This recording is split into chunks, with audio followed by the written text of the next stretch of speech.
As the days get longer and warmer, nature prepares for the reemergence of life. Here at Brick Pond there is an anticipation of new growth.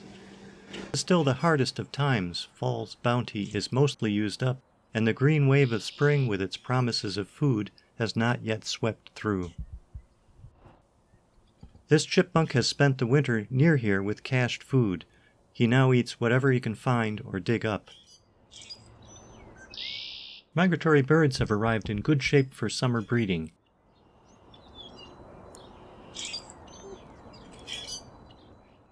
Newly awakened from their pond-bottom sleep, painted turtles bask and warm to shake off winter. Omnivorous, they'll eat insects or crayfish or plants, whatever they can find. Muskrats don't hibernate, but they must enjoy the ability to get around the iceless pond on a warm day. Here she's munching on some emergent plants.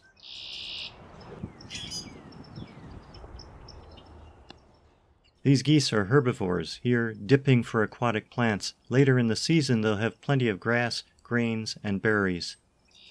Right now pickings are slim. Some plants are in deeper water and require some maneuvering to get to. Here you get a sense of the buoyancy of a goose and some of their synchronized bobbing or dabble feeding. It helps to have a long neck, but they do what they can until the warmth brings more food. They will even eat the smelly skunk cabbage that's blooming here, if they need to. March weather is variable. Within days it turns frigid and the pond freezes. The song of birds is gone as if sealed off by the ice. A lone goose sits in a small ice-free section.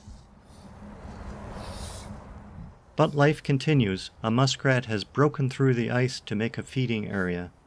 Bringing a stem to munch on, she at first slips on the ice shelf but finds her footing and shakes off some of the water from her outer layer of insulating fur and eats a little. Muskrats are well adapted to wetlands and cold. Active under the ice all winter, their fur is water repellent and looks dry after they shake a little. But they also have a way of limiting blood flow to their feet and tail to keep their core warm. Grooming is important in maintaining nearly non-wettable fur by spreading out water-resistant lipids from glands near the eye. You may wonder whether muskrats and beavers get along. Well, they have different diets, and muskrats tend to stay in the pond eating plants. Interestingly, muskrats sometimes live with beavers in their lodges.